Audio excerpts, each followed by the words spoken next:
I'd like to call to order the January 2023 member of the Board of Zoning Appeals for Knox County. If the clerk would call the roll. Mr. Brown? Present. Are you having problems too? Yeah. Mine's not wanting to work. Mine's not working either. It's just bleeding. Turn it on in the back.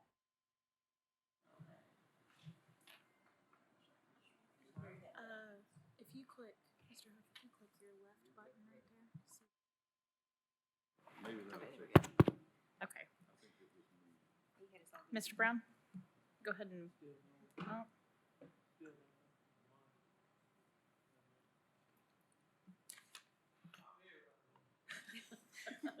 Mr. Repass, He's not here. Mr. Wood, Present. Mr. Levingood, Present. Mr. Anderson, Present. Mr. Elliott, Here. Ms. Garrett, Present. Ms. Longmire, Present. Mr. Huff. Here. We have 8 members out of 9. I declare there is a quorum. Ms. Longmire, if you would lead us in the Pledge of Allegiance.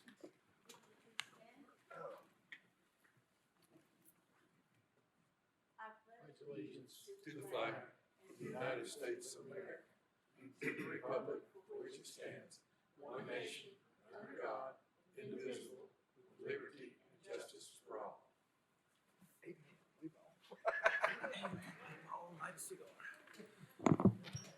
Okay. Members of the Board of Zoning Appeals are volunteers from each commission district who do not receive compensation for their work on the board or the training they attend. As a quasi-judicial body, we avoid ex parte communication and conduct our business in accordance with the Open Meetings Act. I'm Paul Huff, the chairman of the Board of Zoning Appeals. To my right is Mr. Brown, co-chairman, and to his right is Mr. Myers Morton, the law director for the Board of Zoning Appeals. We have additional personnel available or in attendance. If you could identify yourselves. Yes, today we have Steve Elliott, Kelly Vaughn, Kim Jarnigan, Tammy Harvey, and Bart Roundtree. Thank you. Our voting procedures require a simple majority of the board members present. Today there are 8 members present, so a majority of 5 will be required to approve any, approve or disapprove any motion. Now for the minutes of last month's meeting, and I think there might be a change. Where it reads Paul Huff, chairwoman, should read Paul Huff, chairman. Thank you. Hearing procedure, the Knox County Board of Zoning Appeals is authorized. I'm sorry, we need to vote on the minutes. Need a motion?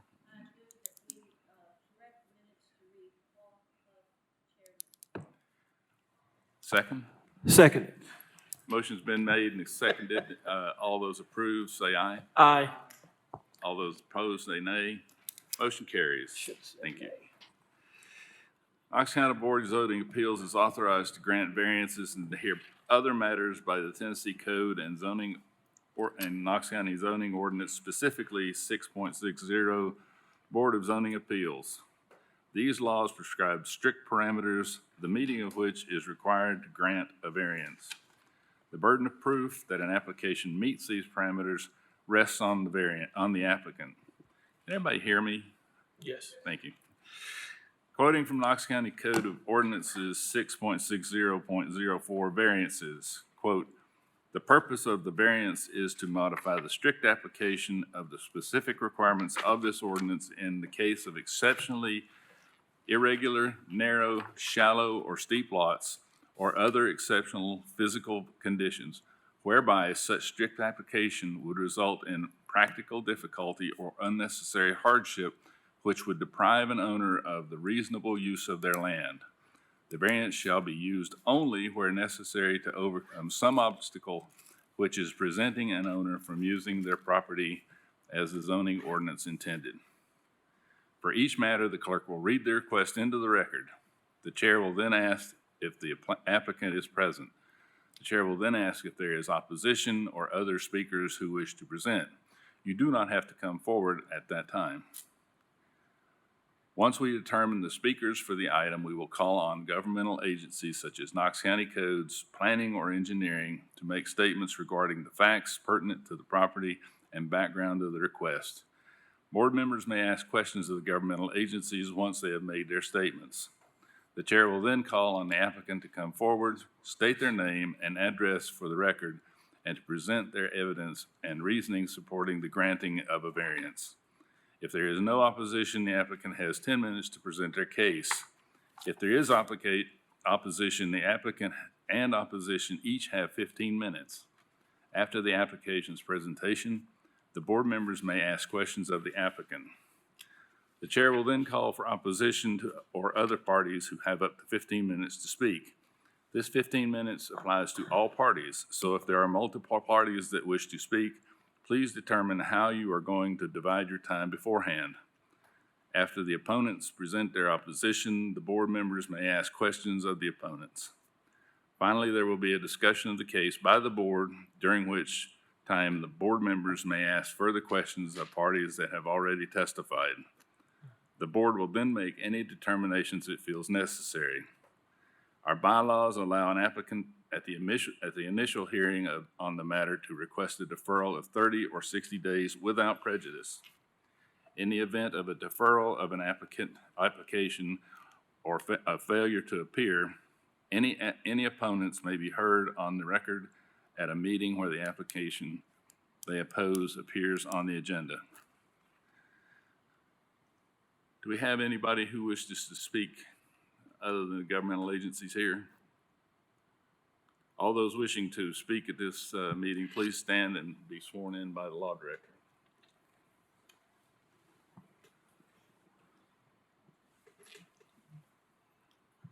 Do each of you swear to tell the whole truth and nothing but the truth, so help you God?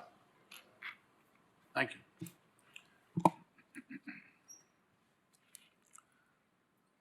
Are there any agenda changes or corrections? Yes, item 5A, upon further review, we've figured out with a revised site plan that the applicant actually needs a waiver of the front yard setback from 40 feet to 26 feet. And that would be the only variance required with the updated site plan. Thank you. Okay, we'll start with, I'm sorry, are you folks here to testify on an issue? Okay, we need to swear you in. Will you raise your right hand, please? Do you swear to tell the whole truth and nothing but the truth, so help you God? Okay, thank you. Mr., I'm sorry. do we need to make a motion to make that change, or when we get to that? I think the law director needs to, would, We can vote on that now. Okay. Is there a motion to approve the change to the agenda? In reference to 5A, I'd like to move to correct the waiver. The waiver, this is number 2 on that list, the waiver of front yard setback from 40 feet to 26 feet. Second. Motion's been made and seconded. All those in favor, please say aye. Aye. Any opposition, say no. Motion carries. Now we'll start with the reading of the item 4A. 4A is a request of Lee Ellis for waiver of front yard setback from 35 feet to 30 feet. The property is located at 8011 Stone Hollow Drive, CLT map 073, Group BA, parcel 040. Property is zoned RA in the 8th Commission District. Is the applicant present? Mr. Chairman, the applicant could not attend today. He was on vacation. This application probably should have came from the Knox County Codes Office. We, in error, approved the site plan, and you can see on the site plan we stamped it approved. we stamped approved a 30-foot front yard setback when the actual setback should have been 35 feet. And the applicant, when he built his house, he built it to the site plan. It is in harmony and character with the other houses along the street. We were going to just approve this administratively in our office, but we were afraid in the future, we have to do zoning letters on these houses sometimes, and if there's not a variance, future staff may not be able to provide a zoning letter for this house and say that it doesn't meet the required setback. So the Knox County Codes Office wishes to correct this and correct our mistake by requesting a variance for this applicant. I think the board should probably vote to hear this case with the applicant not being here and letting Knox County Codes represent him. If you wish to do that, then we could talk further about the variance. If not, we would need to defer till next month. Very well. I understand from what you said, then we're being asked to approve this under 6.60.03A. The board shall have the power to hear and decide appeals where it's alleged there's an error in any order, requirement, or decision or determination made by an administrative official. Is there any opposition to this application? No. Any questions for the administrative officials? And I would like to add for the record, my staff, we got 3 guys up there reviewing these plans, and they did 5,200 permits last year. So if this is the only mistake we made in those 5,200 permits, they have done an outstanding job. So we apologize for the mistake, but we were super busy last year, and mistakes do happen. I fully understand. And I would say that looking at the map of this area, the 30-foot setback appears to be consistent with the other houses in that area. So this house is being treated equally like all the other houses on that street, on that side of the street. So the chair will entertain a motion in this point. Oh, I'm sorry. I would like to go ahead and make that motion. I'd like to motion that we go ahead and hear the case with the Codes Department being the applicant in the absence of the homeowner and the current applicant. Second. Motion's been made and seconded. All those in favor say aye. Aye. Any opposition? No. The motion passes. Application granted. Now, Mr. Chairman, yes. with that in mind, I'd like to go ahead and make a motion to approve the waiver of the front yard setback from 35 feet to 30 feet based on an error, an understandable error of Knox County staff. I'll second it. Motion's been made and seconded. Any, all those in favor, please say aye to. Oh, sorry. Aye. All those opposed, please say no. Motion carries. Thank you very much. Thank you. He's ready on that one. For B. 4B is a request of Rob Dew for waiver of lot intensity from 1 acre to 0.86 acres. The property is located at 2526 Woodland Reserve Lane, CLT map 117, group FB, parcel 036. Property is zoned AG in the 4th Commission District. That's the weirdest lot I've ever seen.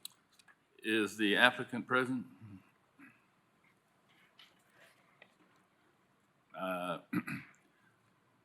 Is there any opposition? Are there any, any statements from Knox County Codes? We have none until after the applicant presents, and if the board has any questions, we're here to answer. Okay, sir, as the applicant, could you please state your name and address for the record? I'm Richard LeMay, 10816 Kingston Pike, Knoxville, Tennessee. I'm Mr. Dew's surveyor and engineer on the project. I'll be glad to answer any questions or I'm having trouble hearing, so I don't know exactly what I'm supposed to do. So if I do something wrong, tell me, but I'll be glad to answer questions or explain to you what we want, unless you already know that. I need, I guess, some guidance from law director. Since this is technically not the applicant, it's not on the application, we need some kind of a letter, assurance, whatever, from the applicant that this person has authority to represent him in this case? Say that again, sir? The applicant is also here. Okay, Mr. Dew, you're here, okay, very well, all right. That resolves that issue. Okay, if you could tell us why you feel like this variance is required? Be happy to. Mr. Dew owned two lots side by side in the subdivision in question. He built a house on one of the lots, and when he went to build on the second lot, there is a sinkhole that did not show up on the recorded plat that affects the building area on the adjacent lot. So prior to selling the lot he built the house on, he had an agreement with the buyer of that house that we could do the process we're asking you to let us do, which is to move the property line toward the first house he built and away from the sinkhole so that he has more of an area to build the house in. He's talked to the homeowners of the subdivision. The homeowners president has no problem with this request. This potential sinkhole, has it been investigated by a geologist and verified? No, we chose to ask the variance. It doesn't show up on the recorded plat. It shows up on KGIS, which kicks in their requirement to put a buffer around it to build a house on. I'm And it sorry, really doesn't- are you it saying really- it's designated as a sinkhole on KGIS? Or Yes, it's just a shown as a depression? closed depression, has a closed contour around the top of it. So it's still a potential sinkhole, but we don't know that it actually is a sinkhole. I'm sorry, I'm having trouble hearing you. So it's a potential sinkhole, but not a verified actual sinkhole? The way they ask for these variances and setbacks, it just has to be a closed depression. And then you have to do the study to prove that it is not a sinkhole. They don't do the study to prove that it is. So our option is to not do that study because it's just easier and will make a better looking lot if we do what we're asking for, is to move the lot line. Ms. Garrett? Sorry. The other property, Thank you. the one that you just sold and you are not the current owner of the other property, Right, both the lots adjacent property? both lots belong to Mr. Dew, and he built the house that's on the adjacent property that we're asking for the variance for. There, Okay. no one is objecting to it. The buyer of the house that he built had agreed before he bought the house to let this happen, so there's But not an issue. The buyer of the house on the lot that you have already built on Right, is the current owner of the property, correct? correct, and that's the one, that's where we're moving the lot, is toward that house that he built. Do you on that have lot. any statements from them that they are okay with? No, it is in the contract that. You gotta come up. And you need to come up to the microphone. And you need to Yeah, be you need to be sworn sworn in, please. Will you swear to tell the whole truth and nothing but the truth so help you God? I do. Thank you. So yes, ma'am, we have an agreement underneath that. And I'm doing some current work on that house after we had sold it to them. My question would be to Mr. Moyers is, would we need evidence or show that contract or that? Are you gonna get it, you plan on getting a deed from the people for that when you move the lot line back? Is that the plan? A deed from the people? The people that own the house? Yes. Do you have Yes. anything, It's in the contract and a written agreement. do you have a Upon copy of them that, showing- please? I'm Do you have sorry, a copy of that for this board? I don't, but I can certainly get that to you. just an administrative issue. Can you please state your name and address for the record? Robert Dew, 8705 Hopemont Way, Knoxville, 37923. Okay, I would like to investigate this sinkhole, potential sinkhole a little bit more. You say you can't build a house with that sinkhole where it is if the lot line's not moved? That's correct. With the 50-foot easement to that depression or sinkhole. You do realize that you can build in that 50-foot buffer, right? You can build a structure on that? You can build on it if you want to get an engineering study done, a geotechnical study done, along with soil testing to show that the structure will be sound in that area. So the answer is yes, you can build in the buffer. You can build in it, but it's a lot of extra cost for a single-family residence when there's another solution. Yes, sir, Mr. Lovingood. Mr. Chairman, if I may, this is my district, and I've been over that neighborhood. Mr. Duke, so do you own Lot 10 currently, and you own Lot 9? I originally owned Lot 10, and I'd sold it probably, they closed on it probably 3 weeks ago. So Now I own Lot 9 so now. you own, do you own Lot 8, though? I do not own Lot 8. Okay, so you said you own the adjoining lot, right? I did, yes. Okay, so you did. Okay. Right. I just wanted that clarification. And we missed, the reason point we're here today is we missed the cutoff for last month or month before. So this was written in the contract upon them buying this property, Lot 10. Ms. Long? You understand that unless we see some proof that the other party is allowing you to take that, there's nothing we can do. Okay. So we really need to see some proof that the other party is willing to let you use that. Yes. And in that case, probably the best course of action is to postpone it for 30 days until we can get a copy of the material that shows that, yes, those other people are willing to give up that piece of property. Otherwise, we can go anywhere and move anybody's property line. That's fine. Okay. So I'd like to make a motion to postpone for 30 days in order to get information about the other party being willing to donate property. Second. I'd like to amend that motion to include submitting evidence to this board that that actually is a sinkhole. Do the studies, do the homework, so that it's no longer a potential sinkhole, that it actually is a sinkhole. Because we're being asked to make a variance because of something that may or may not actually exist. If it's on KGIS, though, it is an acknowledged sinkhole. Is that not true, Codes? What the definition says in the stormwater ordinance is, sinkhole means a depression characterized by closed contours on a topographic map. A sinkhole throat or opening to the subsurface may not be visible.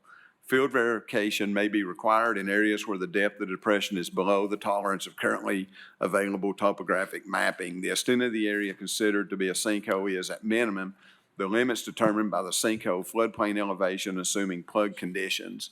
So my staff has interpreted that to say any closed depression that shows up on KGI is a sinkhole until proved otherwise. Mr. Huff, the chairman, brought up a point earlier.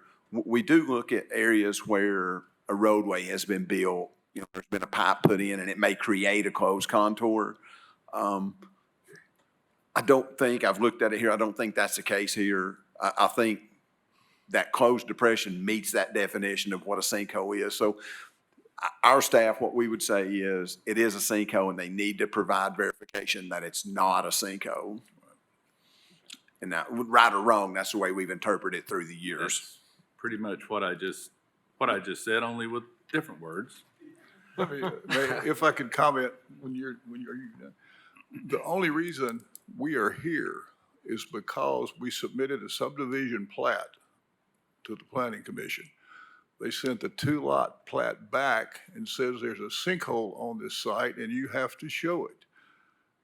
And we got the KGIS GIS map, then we did the field work to determine where the top of the sinkhole was. We put it on there at their request. And they also required that we put the 50-foot buffer on the sinkhole. They're the ones that made the determination that it is a sinkhole. And I'll say this before we go on to the vote. The way I see it, you have two options. You can either prove that it's not a sinkhole, or you can do the engineering required to build the building within the buffer. Those are really what you. Mr. Huff, that's rather like saying you're guilty unless you prove you're not guilty. I would ask that that's fine, if you can put that, you want to do that. I don't want it added to the postponement. If you would like to do a separate one, that would be fine. Is Very that well. okay? Then we'll vote on postponing this 30 days to get the information regarding ownership. It's been made and seconded. I will withdraw my amendment, and we can vote on the postponement. All those in favor, please say aye. Aye. Any opposition? Vote carries.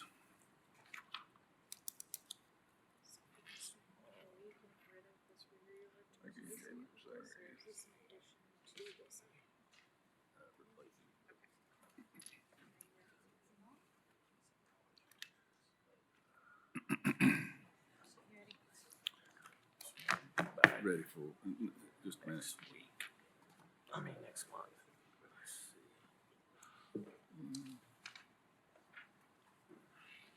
Yes, go ahead.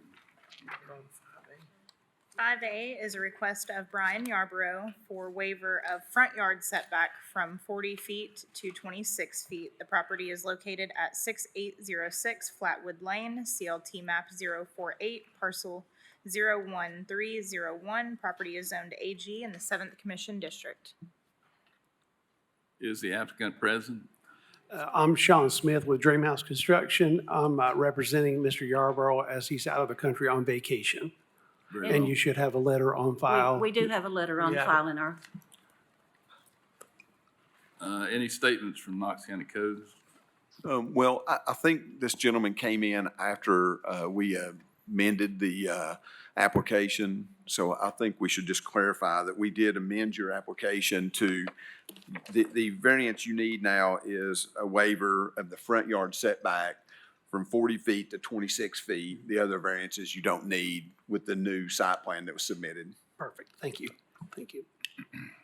Is there we any need a opposition? motion for that change. We already did that. We did. Yeah. Bill, Is there any opposition to this application?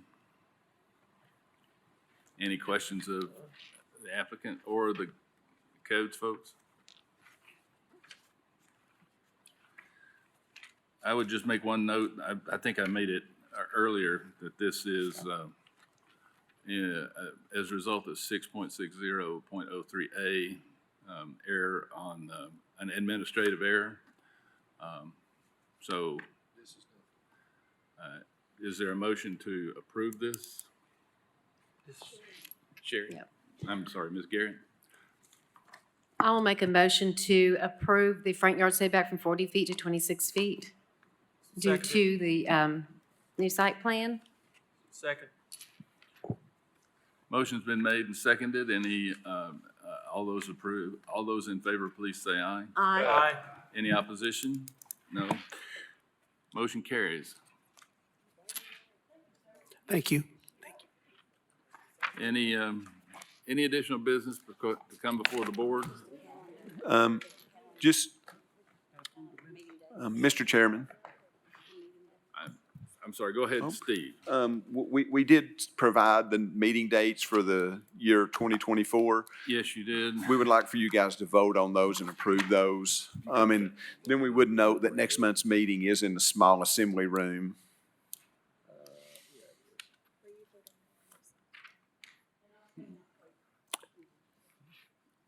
I didn't make it to October, I only looked at February. I Ms. operate Longmire, on is 30 this what- days. Ms. Longmire, is this what you were going to ask about?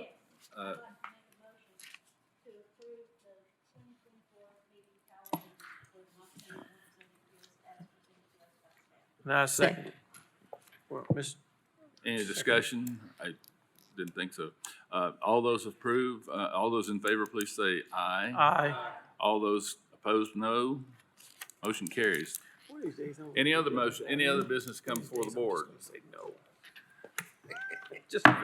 I declare the meeting adjourned.